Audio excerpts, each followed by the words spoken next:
아버지 바람이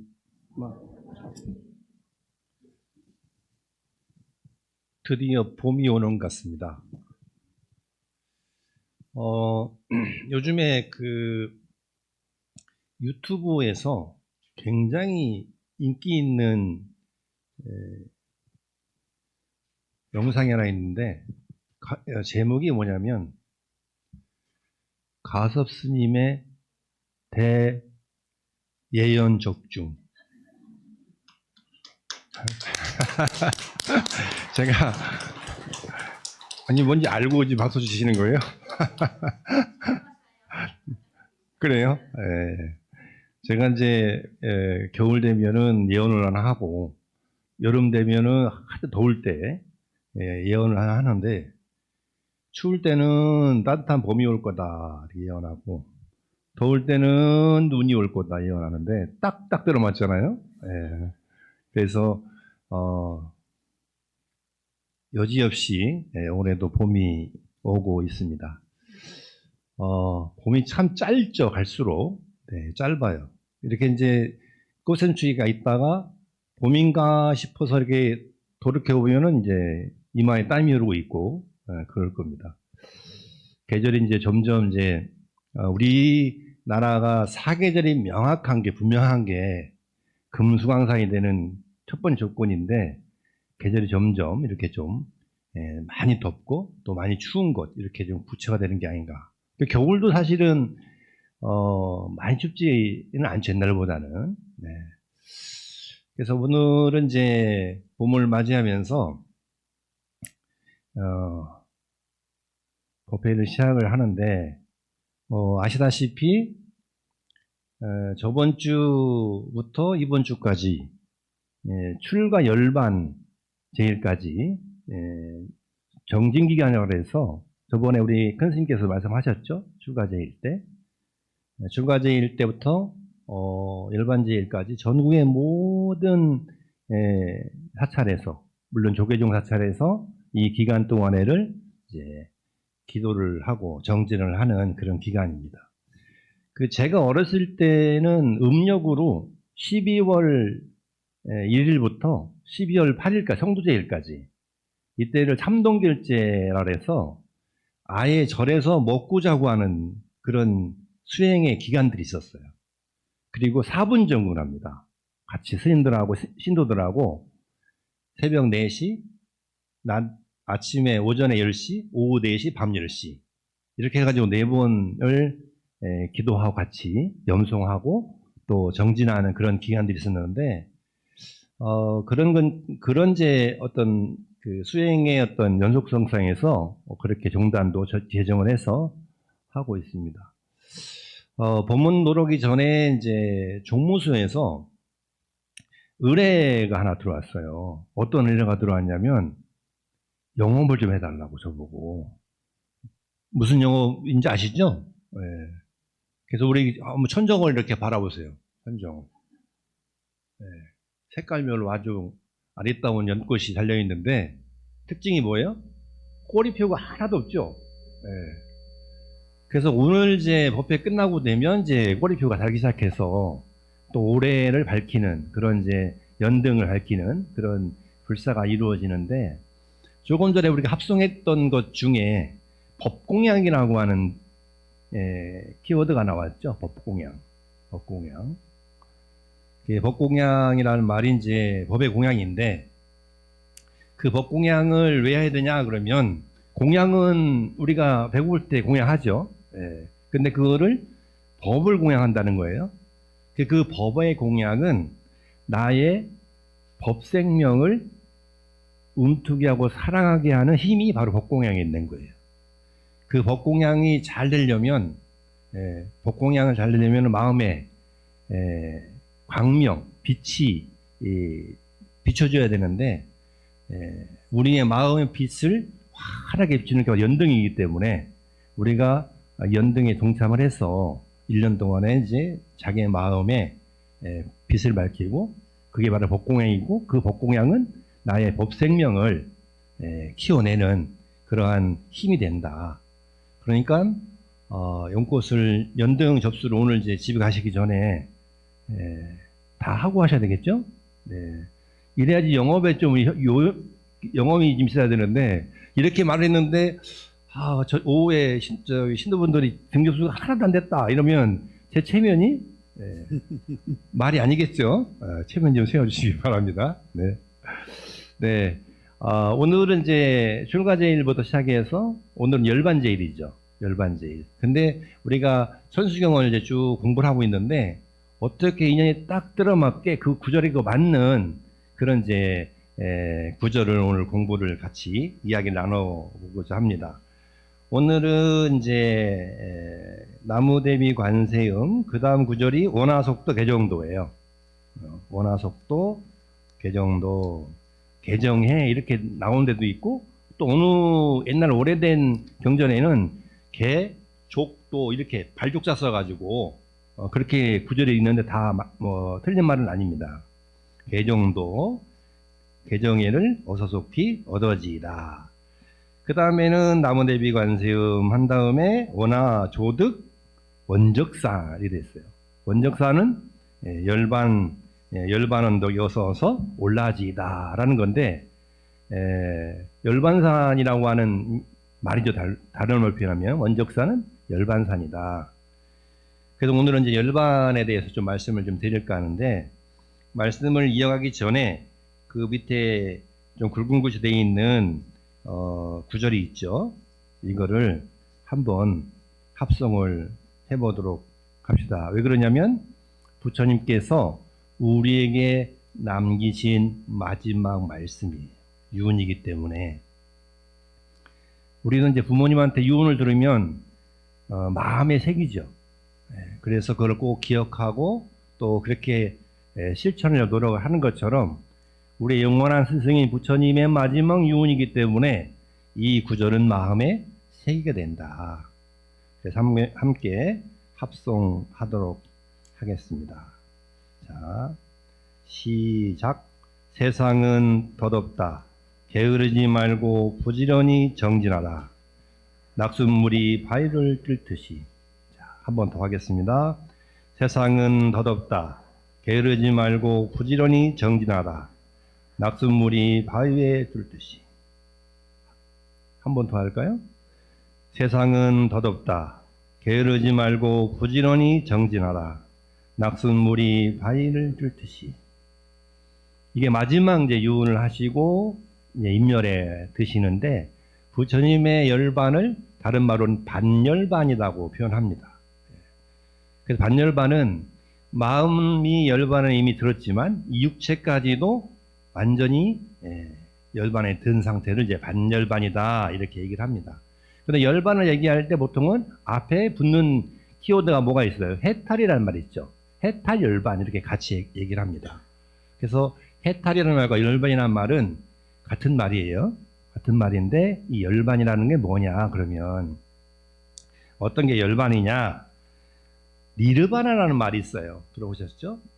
니르바나라는 게 이제 산스크리트어인데 또 팔리오노는 니빠나 이렇게 니빠나라고 합니다. 니빠나. 그거를 이제 중국 사람들이 소리 나는 듯 하다 보니까 열반이 된 거예요. 그 열반은 아무 뜻이 없어요. 이걸 한자로 해석하면 말이 안 돼. 그냥 소리 내는 대로 따라 한 거예요. 열반이라는 거는. 근데 열반은 이제 부처님께서 출가하셔서 80세가 될 때에 열반에 드시죠. 어디서 열반에 드셔요?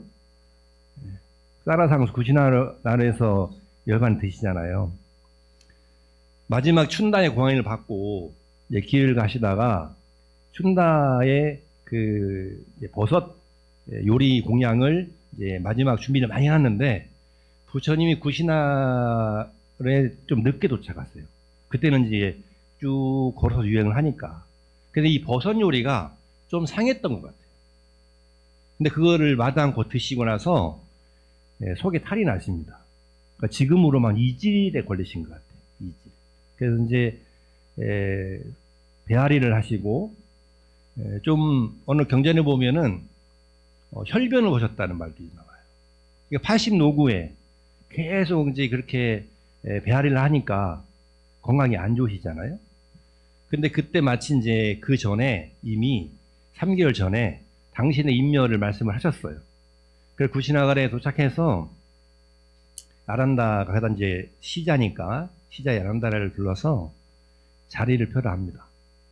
그리고 이제 그 구시나갈에 이렇게 숲속에 한적한 곳에 이렇게 자리를 펴고 누우세요. 누우니까 아란다가 너무 부처님이 안쓰럽잖아요. 그래서 최고의 성자고 깨달음 얻은 분인데 그 숲속에 그 나무 사이에 자리를 펴고 누우니까 이게 이해가 잘 안 되는 거예요. 그래서 부처님에게 아니 부처님이 좋아하는 나직이도 있고 또 옆에는 가까이는 이제 왕이 궁이 있으니까 궁에 가서 입적하시 얼마나 좋으냐. 그래서 왜 해필이면 이렇게 한적한 숲속에 나무 아래에 자리를 피십니까? 이렇게 이야기하니까 아난다에게 부처님께서는 뭐게 말씀하시냐면 그거 너무 초라하게 얘기하지 마라 하시면서 이 자리가 나중에 큰 성지가 될 것이다 이렇게 말씀하세요. 그게 지금 열반당에 있는 그곳이죠. 그렇게 말씀하시면서 부처님께서 이제 말씀하시면서 또 한 말씀을 하시는데 뭐라 하시냐면 내가 왕궁에 가서 마지막 임면하게 되면 그야 보기는 좋겠지만 나를 마지막까지 보러 오는 자들이 보러 올 수가 없다 말씀을 하시는 거예요. 그러니까 물론 이제 왕궁에 있으면은 거기에 신하들이나 뭐 지체가 높은 사람들을 가서 뵐 수 있겠지만 일반 평민들은 가서 뵐 수가 없잖아요. 그러면서 자리에 누우시고 나서 내가 마지막 가는 길에 모두 만날 테니까 나의 인면을 알리고 와서 궁금한 걸 물으라 해라 이렇게 말씀을 하세요. 그래서 그 숲속에서 그 소문이 나자마자 어마어마한 많은 사람들이 구름처럼 몰려들기 시작합니다.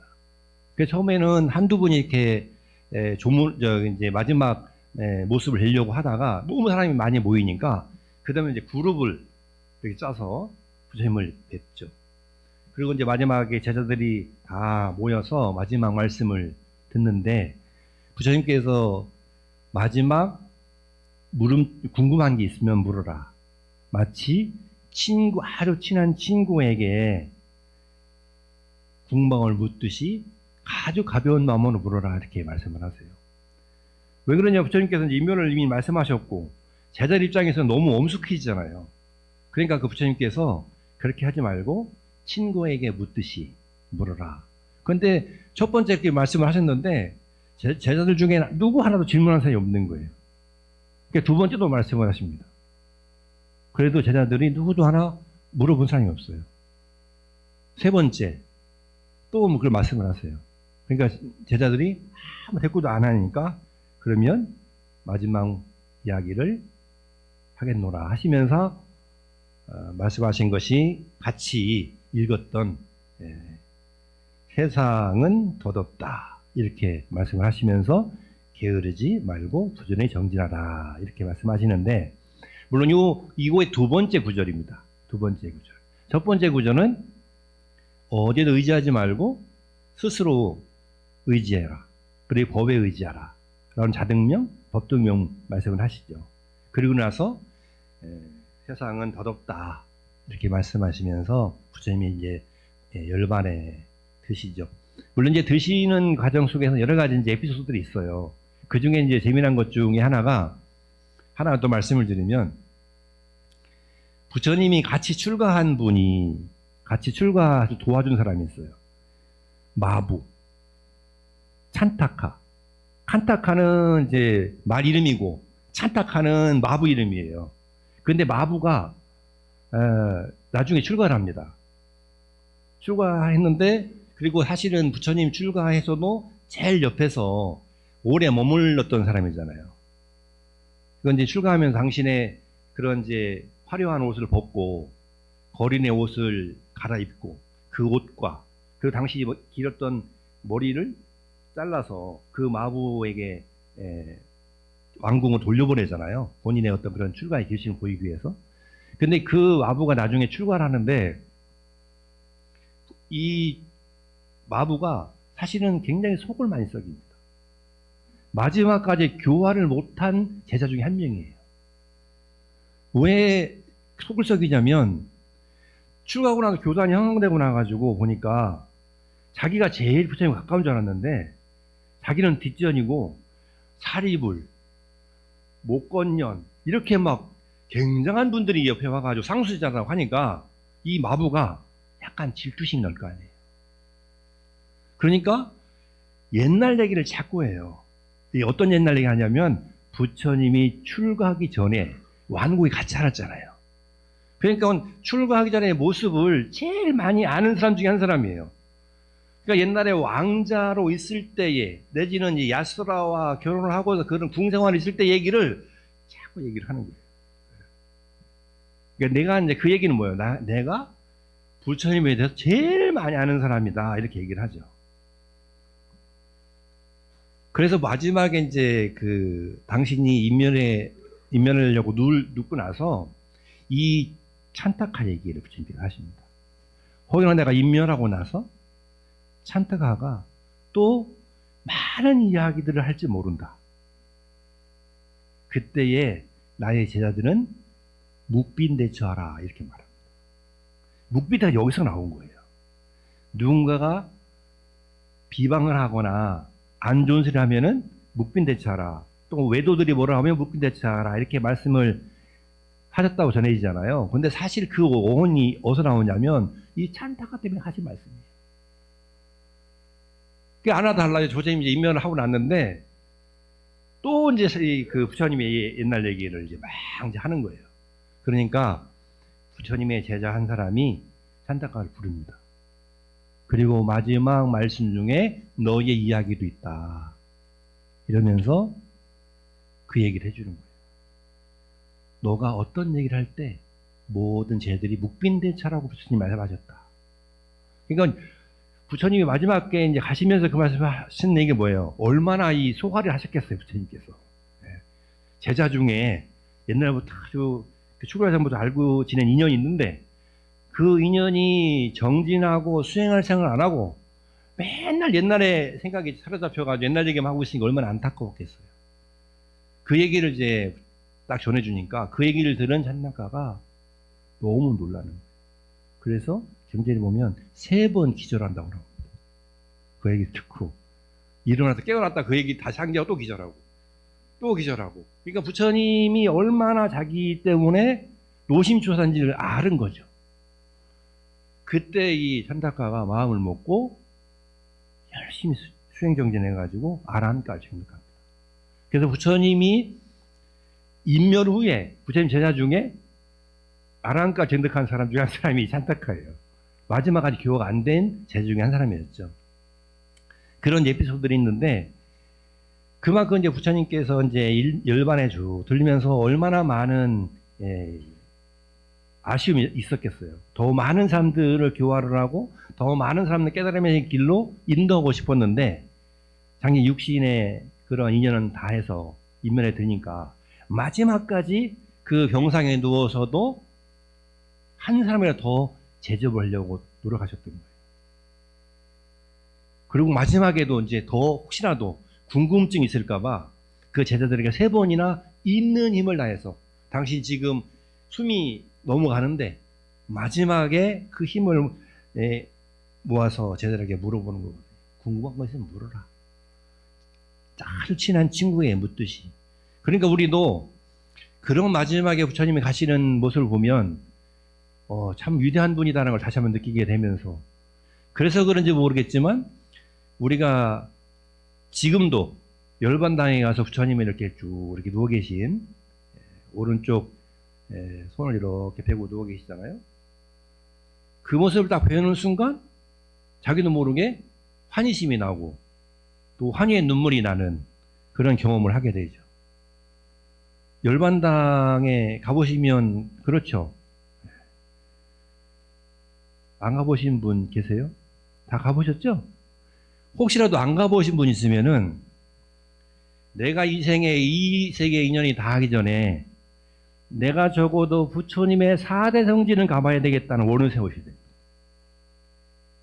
그리고 원을 세우신 다음에 원만 세우면 안 되고 저축을 해야 돼요. 비용이 꽤 많이 들거든요.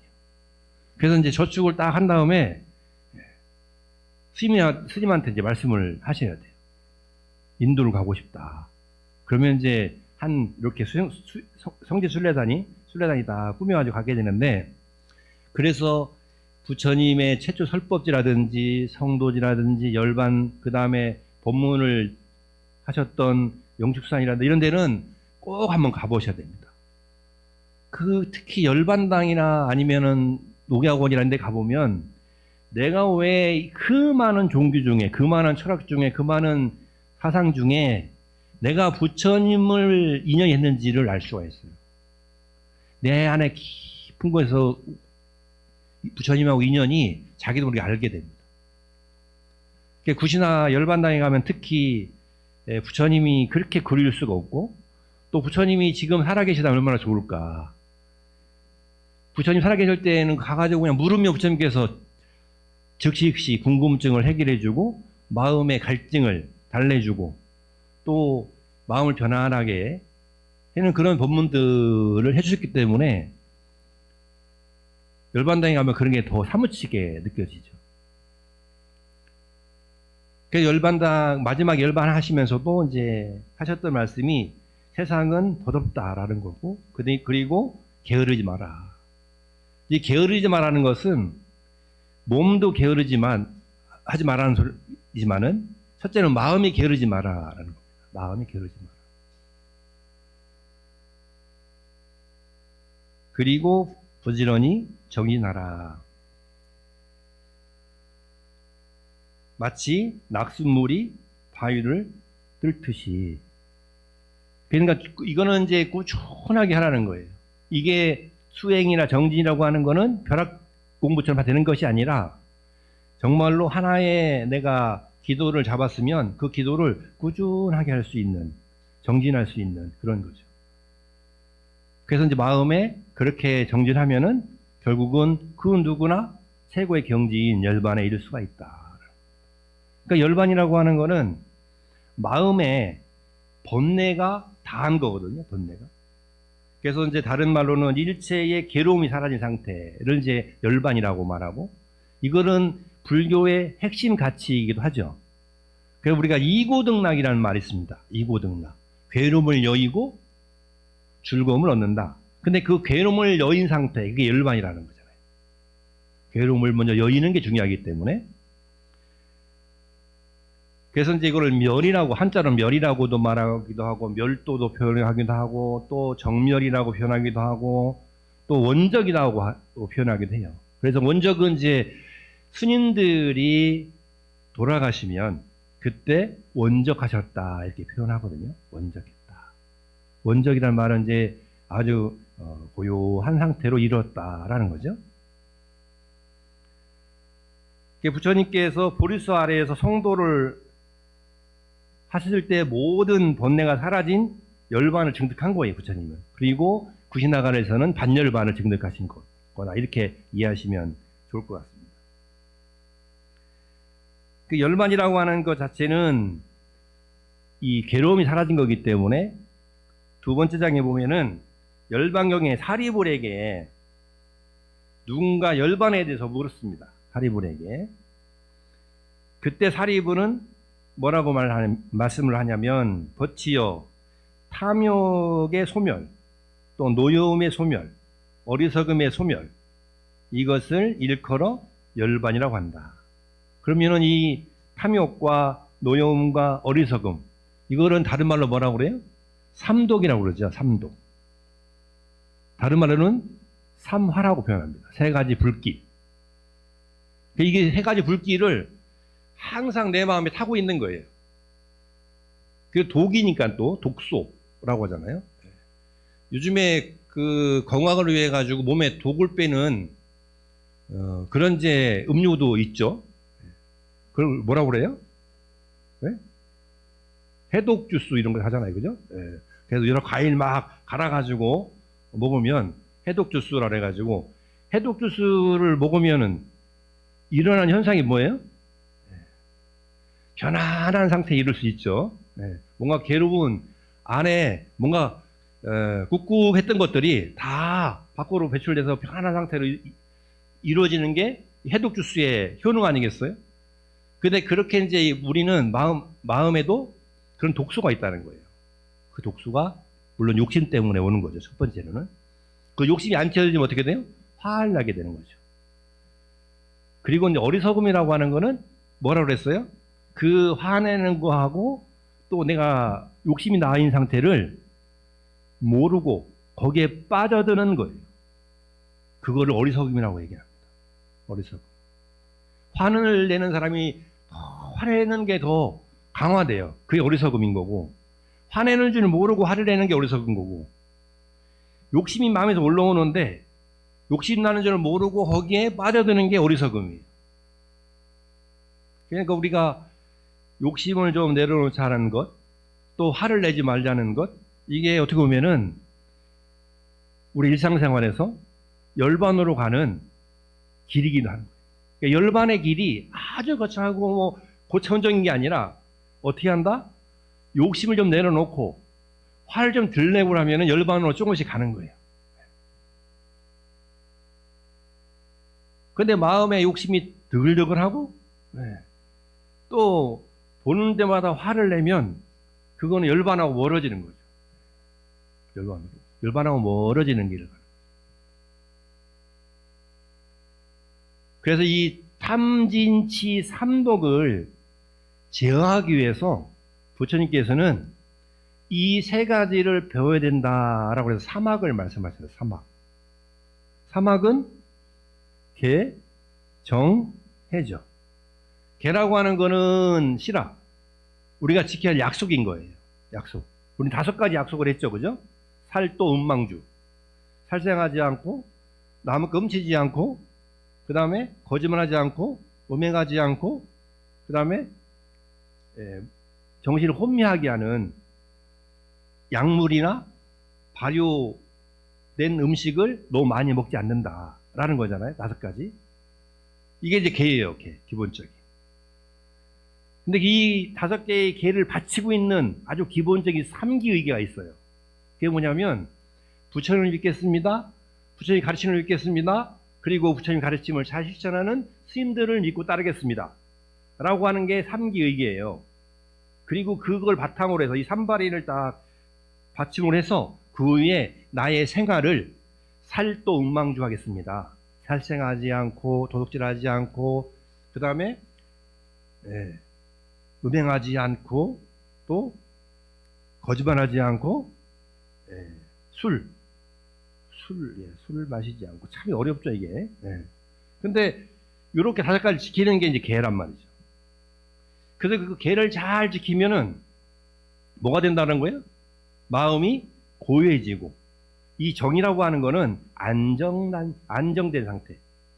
뭔가 산만하고 들뜨고 그런 것이 아니라 우리의 마음을 가만히 보면 너무 조급하도 뭐가 바라는 게 많아서 조급해져도 마음이 들뜨고 그리고 너무 느슨하고 그래서 마음이 게을러져도 마음이 들뜬다고 표현을 해요.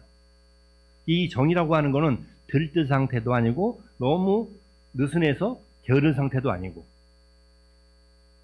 아주 알맞게 내 마음 상태가 고요하게 평화롭게 유지되는 상태를 정이라고 얘기합니다. 고요한 상태인 거죠. 즉 번뇌가 없는 상태를 얘기합니다. 그러니까 계를 가지고 정을 얻게 되면 그 고요한 마음에서 뭐가 오르냐 그러면 지혜가 올라오는 거예요. 지혜. 맑고 밝은 상태가 되는 거예요. 그리고 맑고 밝은 상태가 되면 거기서 바로 마하바냐 바람이 이루어질 수 있는 거죠. 마음이 계를 안 지켜서 막 마음이 들떠 있는데 거기에서 마하바냐 바람이 될 수가 없는 거예요. 그래서 우리가 첫 번째로는 마음을 안정시킨 마음을 고요하게 하고 그 다음에 마하바냐 바람이를 해야 되는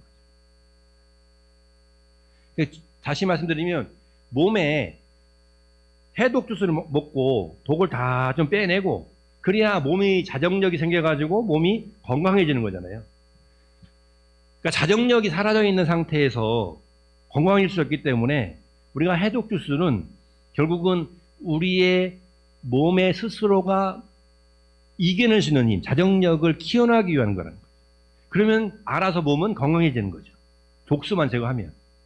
그러니까 우리의 마음에서도 마음의 독소인 탐내고 화내고 그리고 그런 것들에 빠져드는 걸 모르는 상태를 우리가 알아차리면, 우리 몸을 알아차리면 우리 마음은 알아서 자정의 힘이 있는 거예요.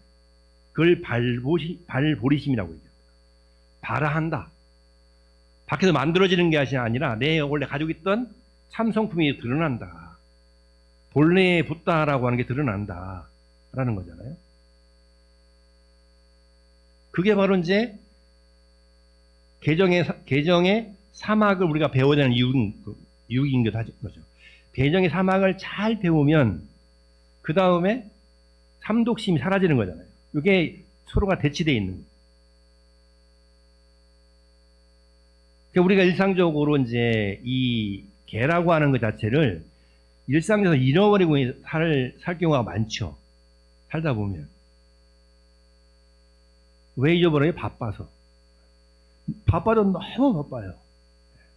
그러니까 요즘에 아유 절에 좀 나오시지 왜 절에 안 나오세요? 그러면 뭐라고 그래요? 바빠서. 내가 볼 땐 열반을 하고 싶은데 열반을 못하는 이유가 있어요. 왜요? 바빠서. 지금 바빠서 열반을 못하고 있는 거예요. 바빠서. 근데 바빠봤자 어떻게 돼요? 아무것도 이루는 것도 없는 거예요. 이제는 바쁜 걸 좀 내려놔야 돼요. 저도 이제 어느 때 보면 내가 너무 바쁘다는 걸 스스로가 인정하고 있어요. 바쁘다. 그래서 주위에 이제 저를 알고 있는 분들도 만나서 첫 인사가 뭐냐면, 아이고 스님 요즘에 얼마나 바쁘세요 이래요. 기가 내가 바쁜지 어떻게 알아요? 난 안 바쁜데. 난 전혀 안 바쁘거든요. 그래서 이제 가끔씩 좀 연락해서 밥도 좀 먹자고 하면 좋을 텐데, 아 연락 좀 해. 네, 그러면은 뭐라 하냐면, 아유 스님 바쁜 줄 알고요. 그래서 요즘 그냥 바쁘다는 게 어떻게 보면 일상에 대해 있는 거예요. 그러니까 이게 개정의 사막을 하는 것도 어떻게 보면은 마음의 속도를 좀 줄이기 위한 거예요. 개라고 하는 것은 결국은 또 추격해 말씀드리면, 개를 우리가 지켜야 되는 거는 너무 치닫는 마음을 일단 멈추고 속도를 낮춰서 주의를 좀 살피고 자기의 삶을 반조하기 위한 힘을 얻기 위해서 개를 지켜야 되는 겁니다. 그러니까 우리가 개를 의지하지 않으면, 그러니까 부처님께서 이제 개를 승 삼아라 그랬거든요. 열반의 이제 여러 가지 유언 중에 또 하나가 개를 스승 삼아라 하는 말씀도 있어요.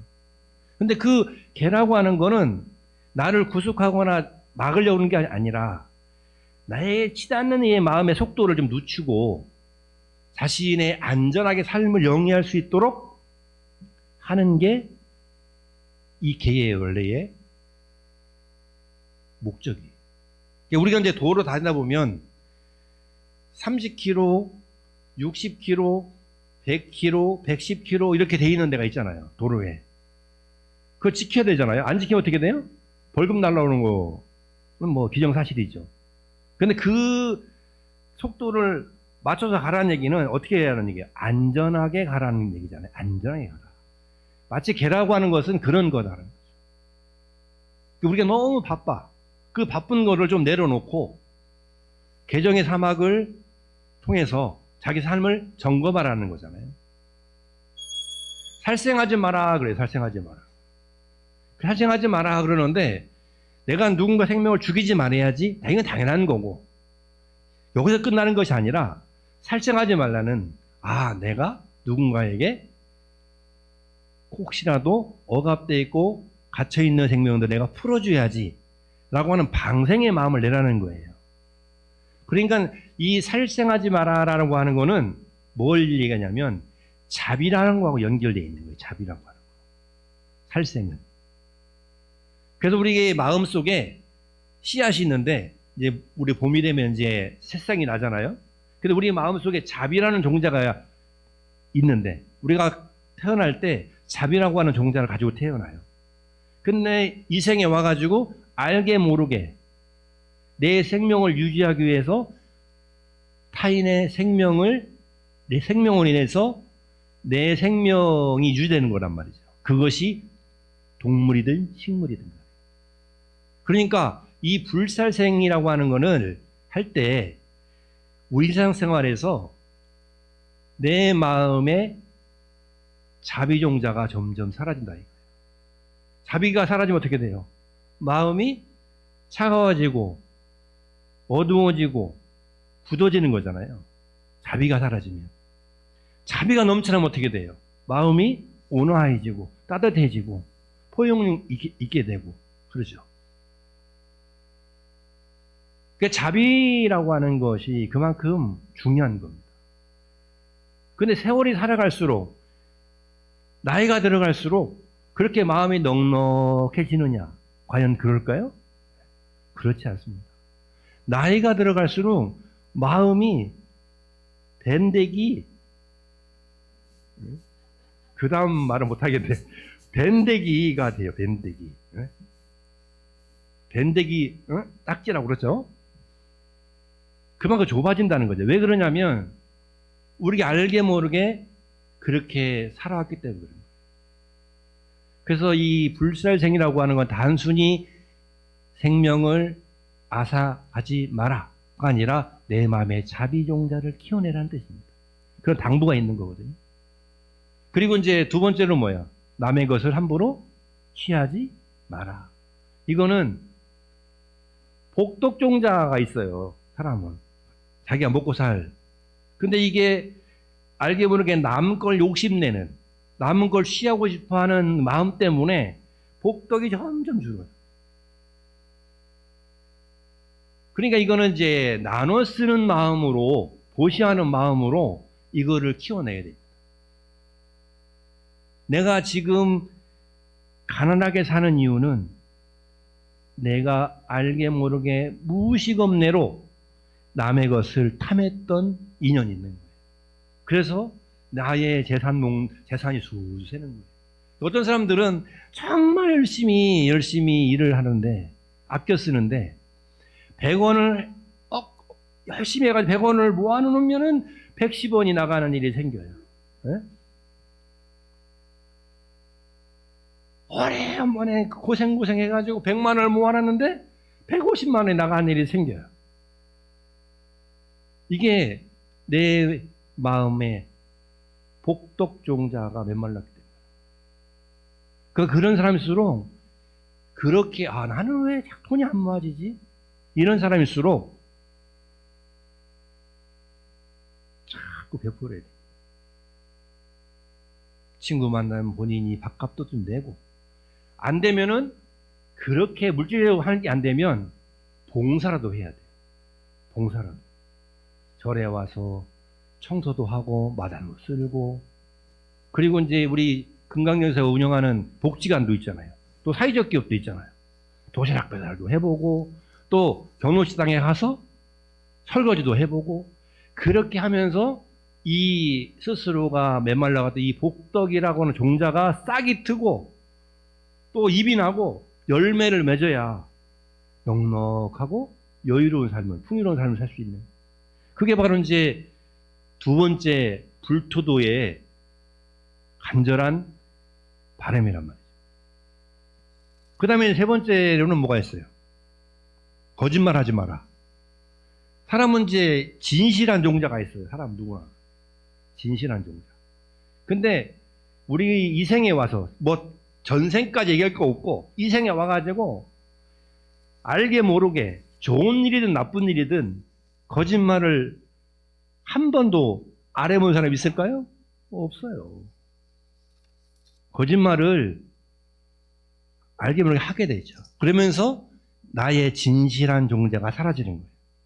진실한 종자가 사라지면 어떻게 되느냐 그러면 사회적으로는 불신이 싹트고, 개인적으로는 내 말을 잘 믿어주지 않아요. 누가? 가장 가까운 사람. 믿어주지 않습니다. 수행자들이 가장 큰 거짓말은 뭘까요? 수행자들이 부처님께 말씀하셨어요. 대망어라고 그래. 그거를 수행자의 가장 큰 거짓말.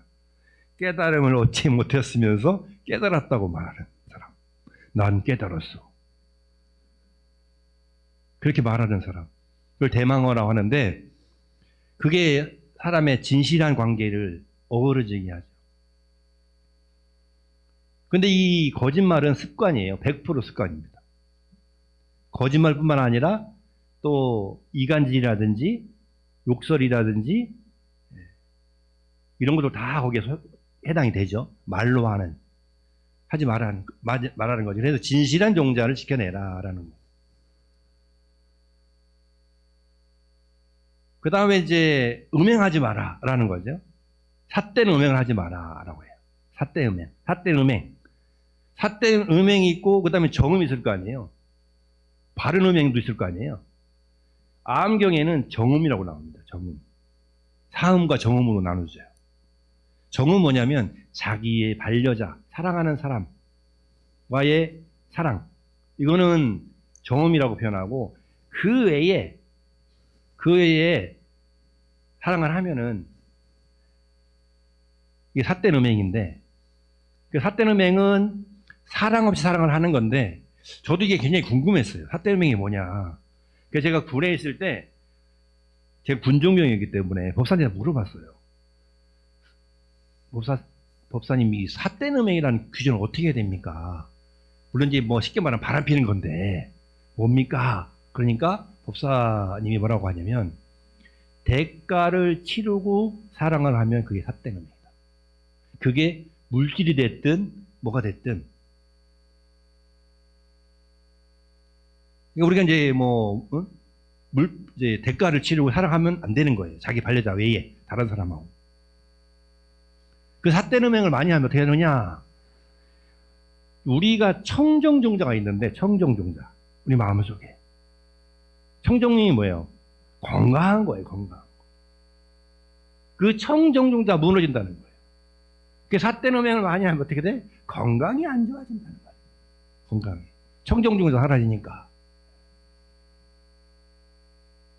그러니까 우리 인간이 올 수 있는 404병이 있어요. 404가지 병이 있다고 그래요. 4대로 이루어져 있잖아요. 근데 4대가 이루어졌는데 그 4대 하나에 101가지 병이 있대요. 많기도 하죠. 404병 뭐 이렇게 보통 얘기하는데 병원 가보세요. 얼마나 사람들이 많아요. 항상 병원은 인산인해야 사람들이 많아요. 그만큼 병이 많다는 거잖아요. 암만 과학이 발달하고 의학이 발달해도 환자는 생겨요.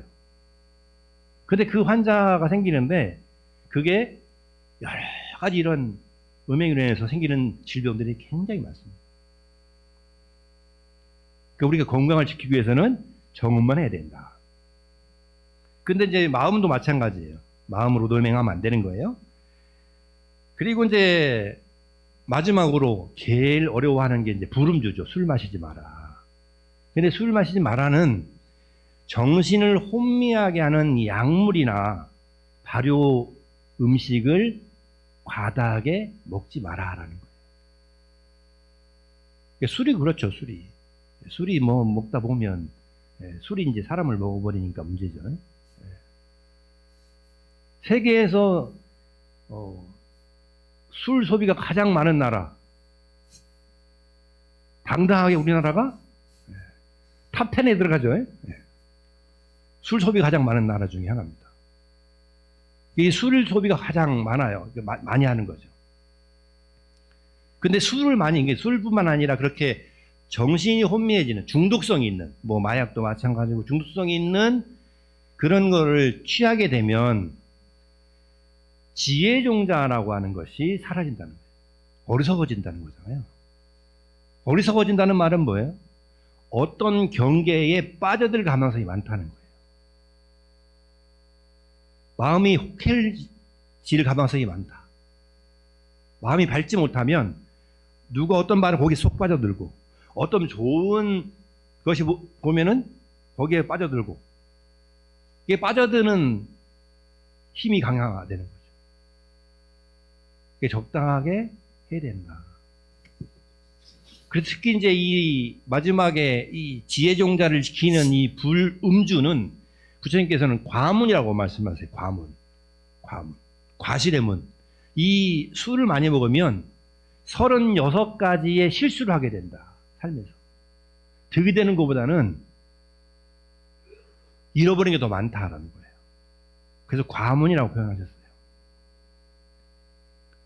그러니까 개, 정, 해를 통해서 탐, 진, 치를 정리하는 것, 이렇게 몰아내는 것, 그것이 열반으로 가는 가장 큰 핵심이다라는 거예요. 그러니까 열반이라고 하는 것이 정말 고도의 수행을 통해서 얻는 그런 결과물이긴 하지만, 일상생활에서 우리가 열반을 증득하는 경험들을 해야 된다.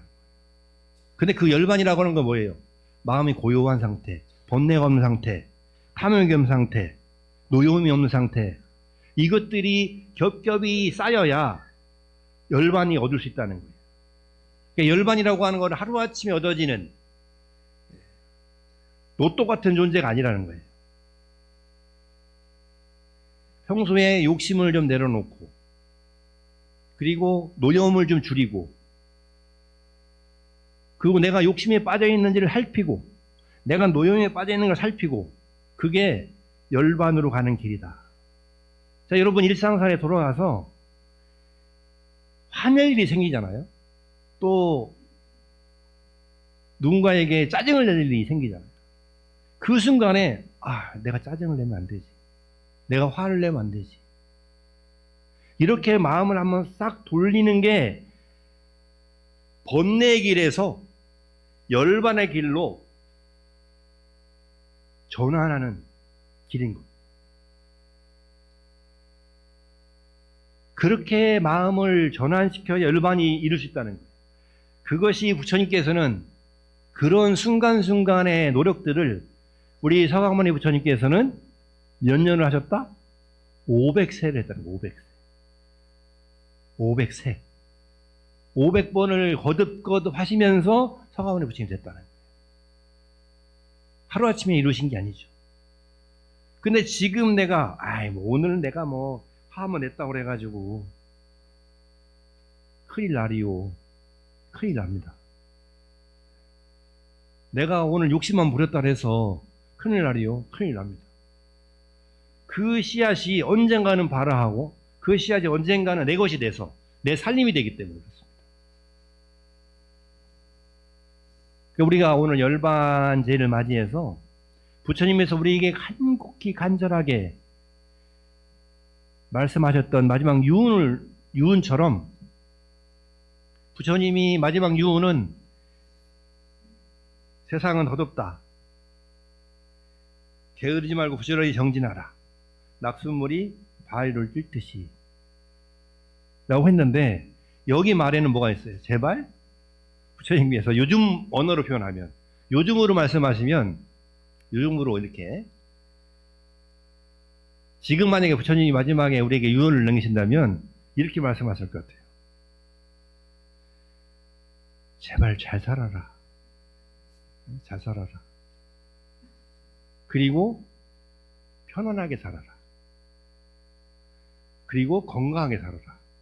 그리고 잘 살아라. 이렇게 말씀하실 것 같아요. 근데 우리는 편안하게 살고 있나요? 맨날 불편해요. 불편해. 뭔가 마음이 불편해. 불편한데 맨날 바빠. 그게 뭔 일이 잘 안 돼. 바쁘니까. 그러니까 편안하게 살아야 돼요. 그 두 번째는 건강하게 살아라. 근데 맨날 아파요. 나이가 지긋이 들어서 이제 몸이 쇠약해서 아픈 거는 차지하더라도 맨날 뭔가 아파요. 몸도 아픈데 또 뭐가 아파요? 마음이 아파요. 마음이 아파요. 그래서 저는 정말 이 시대에 부처님이 오셔서 우리에게 마지막 말씀하신다면 이렇게 말씀하실 것 같다는, 편하게 살아라. 건강하게 살아라. 그리고 잘 살아라. 잘 산다는 얘기 뭐예요? 중생의 삶으로 살지 말고 열반의 길을 갈 수 있는 부처의 길을, 부처님의 길을, 부처가 될 수 있는 길을 살아라. 그게 잘 사는 거죠. 그렇게 우리에게 마지막 말씀을 하실 것 같다. 어느덧이 2568년인가요? 올해가? 맞죠? 이게 부처님 돌아가신 해예요. 부처님 불기는 부처님 돌아가신 해부터 치기 때문에 태어날 것이 아니라 돌아가신 그 해부터 1년씩 쳐가지고 이렇게 쭉 불기가 만들어졌기 때문에 2568년, 물론 이제 북방이나 남방이나 불기가 약간 다르긴 한데 대략 3000년 전에 부처님께서 우리에게 말씀하셨던 것도 우리가 정말로 편안하게 건강하게 그렇게 이 생을 살아가기를 정말 간절하게 바라셨던 것처럼 마지막에 그 눈물 나는 부처님의 간곡한 부탁을 마음에 새기는 그러한 열반 제일이 됐으면 좋겠다라는 말씀을 드리면서 마지막에 개는 탐욕을 없애는 나눔의 삶, 정은 노여움이 사라진 자비와 평화의 세상, 해는 어리석지 않는 정견, 바르게 보는 정견의 마음으로 내 생명, 부처님의 무량 공덕 생명 마하바냐바라미를 성취하시기 바랍니다. 고맙습니다.